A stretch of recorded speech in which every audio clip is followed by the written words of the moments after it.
Hi there, it's March 23rd, and we are on day 83 of Through the Bible in 1 Year. We're on part 2 now. Today's Joshua 5 through 8. Now let's jump over there, and we'll get into it. Let me shrink a little bit. There we go.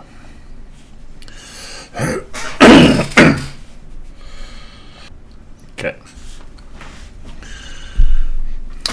When all the Amorite kings west of the Jordan and all the Canaanite kings who lived along the Mediterranean coast heard how the Lord had dried up the Jordan River so that the people of Israel could cross, they lost heart and were paralyzed with fear because of them. Israel reestablishes covenant ceremonies. At that time the Lord told Joshua, make flint knives and circumcise the second generation of Israelites. So Joshua made flint knives and circumcised the entire male population of Israel at Gilbeth Haroth. I bet they were in pain for a couple of days, huh? Joshua had to circumcise them because all the men who were old enough to fight in the battle when they left Egypt had died in the wilderness. Those who left Egypt had all been circumcised, but none of these born after the Exodus during the years of the wilderness had been circumcised. The Israelites had traveled in the wilderness for 40 years, until all the men who were old enough to fight in the battle when they left Egypt had died. For they had disobeyed the Lord. The Lord had vowed he would not let them enter the land he had sworn to give us, a land flowing with milk and honey. So Joshua circumcised their sons, those who had grown up to take their father's places. For they had not been circumcised on the way to their promised land after all the males had been circumcised. They rested in the camp until they were healed. I bet. Then the Lord said to Joshua, today I have rolled away the shame of your slavery in Egypt, so that the place has been called Gilgal to this day. While the Israelites were camped at Gilgal on the plains of Jericho, they celebrated Passover on the evening of the 14th day of the first month. The very next day they began to eat unleavened bread and roasted grain harvested from the land. No manna appeared on the day they first ate from the crops of the land, and it was never seen again. So from that time on, the Israelites ate from the crops of Canaan. Never appeared again. I bet they didn't miss it. The Lord's commander confronts Joshua. When Joshua was near the town of Jericho, he looked up and saw a man standing in front of him with a sword in hand. Joshua went up to him and demanded, are you friend or foe? Neither one, he replied. I am the commander of the Lord's army. At this, Joshua fell with his face to the ground in reverence. I am at your command, Joshua said. What do you want your servant to do? The commander of the Lord's army replied, take off your sandals, for the place where you stand is holy. And Joshua did as he was told. I bet he did, huh? The fall of Jericho. Now the gates of Jericho were tightly shut because the people were afraid of the Israelites. No one was allowed to go in or out. But the Lord said to Joshua, I have given you Jericho, its king and all its strong warriors. You and your fighting men should march around the town once a day for 6 days. 7 priests will walk ahead of the ark, each carrying a ram's horn. On the 7th day you are to march around the town 7 times with the priest blowing the horns. When you hear the priest give one long blast on the ram's horns, have all the people shout as loud as they can. Then the walls of the town will collapse, and the people can charge straight into the town. So Joshua called together the priests and said, take up the ark of the Lord's covenant, and assigned 7 priests to walk in front of it, each carrying a ram's horn. Then he gave orders to the people, march around the town, and all the armed men will lead the way in front of the ark of the Lord. After Joshua spoke to the people, the 7 priests with the ram's horns started marching in the presence of the Lord, blowing the horns as they marched. And the ark of the Lord's covenant followed behind them. Some of the armed men marched in front of the priests with the horns, and some behind the ark with the priest, continually blowing horns. Do not shout, do not even talk, Joshua commanded. Not a single word from any of you until I tell you to shout. Then shout. So the ark of the Lord was carried around the town once that day, and then everyone returned to spend the night at the camp. Joshua got up early the next morning, and the priest again carried the ark of the Lord. The 7 priests with the ram's horn marched in front of the ark of the Lord, blowing their horns. Again the armed men marched both in front of the priests with the horns and behind the ark of the Lord. All this time the priests were blowing their horns. On the second day, they again marched around the town once and returned to the camp. They followed this pattern for 6 days. On the seventh day, the Israelites got up at dawn and marched around the town as they had done before. But this time they went around the town 7 times. The 7th time around, as the priests sounded the long blast of their horn, Joshua commanded the people, "Shout, for the Lord has given you the town. Jericho and everything in it must be completely destroyed as an offering to the Lord. Only Rahab the prostitute and the others in her house will be spared, for she protected our spies." Now, do not take any of the things set apart for destruction or for yourselves, or you yourselves will be completely destroyed, and you will bring trouble on the camp in Israel. Everything made from silver, gold, bronze, or iron is sacred to the Lord and must be brought into his treasury. When the people heard the sound, the ram's horns, they shouted as loud as they could. Suddenly the walls of Jericho collapsed, and the Israelites charged straight into the town and captured it. They completely destroyed everything in it with their swords: men, women, young, old, cattle, sheep, goats, and donkeys. Wow. Quite the massacre, huh? Meanwhile, Joshua said to the 2 spies, "Keep your promise. Go to the prostitute's house and bring her out along with all her family." The men who had been spies went in and brought out Rahab, her father, mother, brothers, and all of their relatives who were with her. They moved her whole family to a safe place near the camp of Israel. Then the Israelites burned the town and everything in it. Only the things made from silver, gold, or bronze, or iron were kept for the treasury of the Lord's house. So Joshua spared Rahab the prostitute and her relatives who were with her in the house, because she had hidden the spies Joshua sent to Jericho. And she lives among the Israelites to this day. There you go. At that time, Joshua invoked this curse. "May the curse of the Lord fall on anyone who tries to rebuild the town of Jericho. At the cost of his firstborn son, he will lay its foundation. At the cost of his youngest son, he will set up its gates." So the Lord was with Joshua, and his reputation spread throughout the land. How bad. Ai defeats the Israelites. But Israel violated the instructions about the things set apart for the Lord. A man named Achan had stolen some of these dedicated things, so the Lord was very angry with the Israelites. Achan was the son of Carmi, a descendant of Zimri, a son of Zerah, the tribe of Judah. Joshua sent some of his men from Jericho to spy out the town of Ai, east of Bethel, Berabin. When they returned, they told Joshua, "There's no need for all of us to go up there. It won't take more than 2,000 or 3,000 men to attack Ai, since there are so few of them. Don't make all of our people struggle to go up there." So approximately 3,000 warriors were sent, but they were soundly defeated. The men of Ai chased the Israelites from the town gate as far as the quarries, and they killed about 36 who were retreating down the slope. The Israelites were paralyzed with fear at this turn of events, and their courage melted away.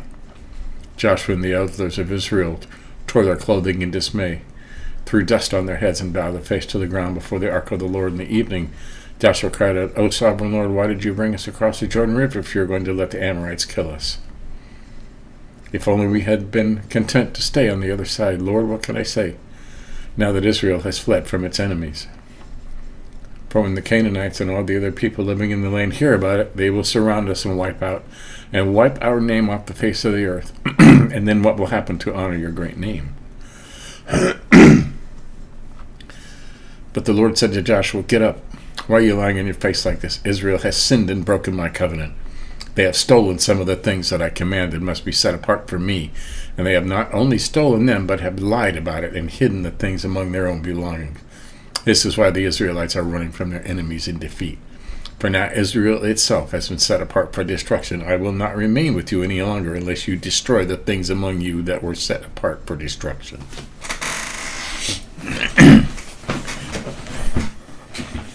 Get up. Command the people to purify themselves in preparation for tomorrow, for this is what the Lord, the God of Israel, says. Hidden among you, O Israel, are things set apart for the Lord. You will never defeat your enemies until you remove these things from among you. In the morning you must present yourselves by tribes, and the Lord will point out the tribe to which the guilty man belongs. The tribe must come forward with its clans, and the Lord will point out the guilty clan. The clan will then come forward, and the Lord will point out the guilty family. The family will come forward, and again will point out forward one by one. The one who was stolen will set What was set apart for destruction will himself be burned with fire, along with everything he has, for he has broken the covenant of the Lord and has done a horrible thing in Israel. Wow. Nasty, huh? Early the next morning, Joshua brought the tribes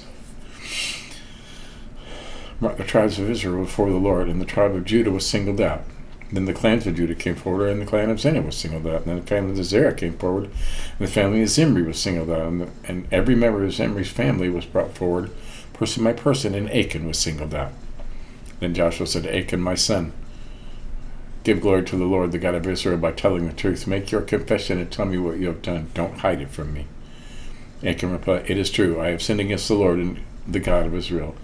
Among the plunder I saw a beautiful robe from Babylon, 200 silver coins and a bar of gold weighing more than a pound. I wanted them so much that I took them. They are hidden in the ground beneath my tent, with the silver buried deeper than the rest. So Joshua sent some of the men to make a search. They ran to the tent and found the stolen goods hidden there, just as Achan had said, with the silver buried beneath the rest. They took the things from the tent and brought them to Joshua and all the Israelites. Then they laid them on the ground in the presence of the Lord. Then Joshua and all the Israelites took Achan, the silver, the robe, and the bar of gold. The bar of gold, his sons, daughters, cattle, donkey, sheep, goats, tent, and everything he had, and brought them to the valley of Achor. Then Joshua said to Achan, why have you brought trouble on us? The Lord will now bring trouble on you. And all the Israelites stoned Achan and his entire family and burned their bodies.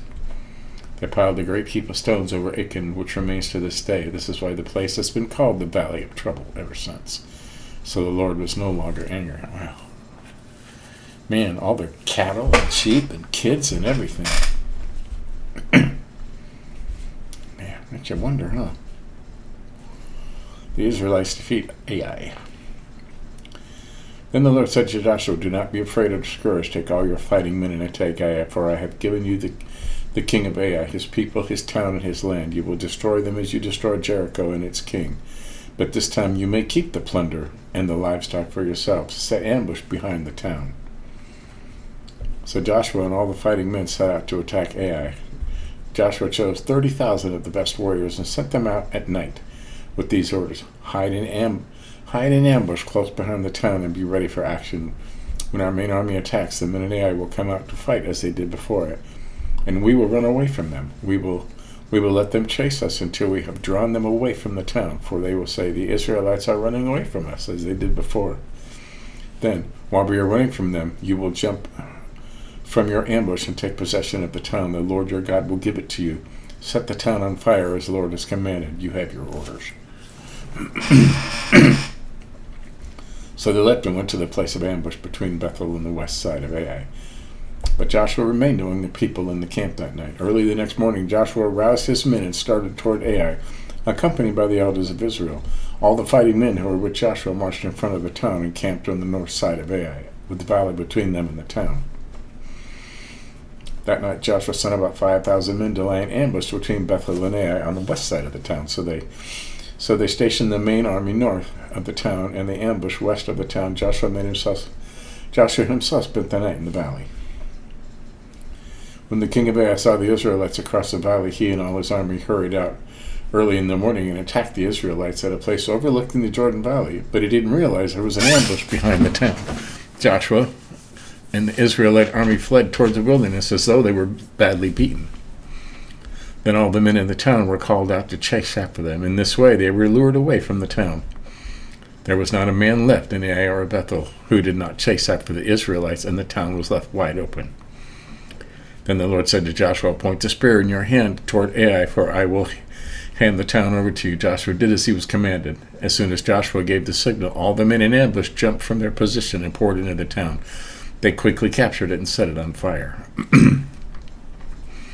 When the men of Ai looked behind them, smoke from the town was filling the sky, and they had nowhere to go, for the Israelites who had fled in the direction of the wilderness now turned on their pursuers. When Joshua and all the other Israelites saw that the ambush had succeeded and the smoke was rising from the town, they turned and attacked the men of Ai. Meanwhile, the Israelites who were inside the town came out and attacked the enemy from the rear. So the men of Ai were caught in the middle, with Israelite fighters on both sides. Israel attacked them, and not a single person survived or escaped. Only the king of Ai was taken alive and brought to Joshua. When the Israelite army finished chasing and killing all the men of Ai in the open fields, they went back and finished off everyone inside. Wow. So the entire population of Ai, including men and women, were wiped out that day, 12,000 in all. For Joshua kept holding out his spear until everyone who lived in Ai was completely destroyed. Only the livestock and the treasures of the town were not destroyed, for the Israelites kept these as plunder for themselves, as the Lord had commanded Joshua. So Joshua burned the tent of Ai and became a permanent mound of ruins, desolate to this very day. Joshua impaled the king of Ai on a sharpened pole and left him there until evening. At sunset, the Israelites took down the body as Joshua commanded and threw it in front of the town gate. They piled a great heap of stones over him that can still be seen today. The Lord's covenant renewed. Then Joshua built an altar to the Lord, the God of Israel, on Mount Ebal. He followed the commands that Moses, the Lord's servant, had written in the book of instruction. Make me an altar from stones that are uncut and have not been shaped with iron tools. Then on the altar they presented burnt offerings and peace offerings to the Lord. As the Israelites watched, Joshua copied onto the stones of the altar the instructions Moses had given him. Then all the Israelites, foreigners and native born alike, along with the elders, officers, and judges, were divided into two groups. One group stood in front of the Mount of Gerizim, the other in front of Mount Ebal. Each group faced the other. In between them stood the Levitical priest carrying the Ark of the Lord's covenant. This was all done according to the commands that Moses, the servant of the Lord, had previously given for blessing the people of Israel. Joshua then read to them all the blessings and curses Moses had written in the book of instruction. Every word of every command that Moses had ever given was read to the entire assembly of Israel, including the women and children and the foreigners who lived among them. Wow. Wow. So, lots of death and destruction, you know. I'm not sure how I feel about, killing women and children and young and old and animals, and that's a lot, That's a lot of killing.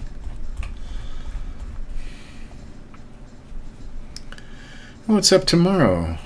9, 10, and 11. The Gibeonites deceive Israel. Israel defeats the southern armies. Joshua kills the 5 southern kings. Israel destroys the southern towns. Israel defeats the northern armies. I guess there's lots more death and destruction coming tomorrow, huh? So, there you have it. Joshua's quite the warrior. He's got a big army. So, and none of these fighting men have ever been to Israel. I like that. So, there you go. That's day 83. We're going to keep doing this. Catch up on anything you might have missed. Give us a like if you think about it. But, till tomorrow when we do it again. See you later.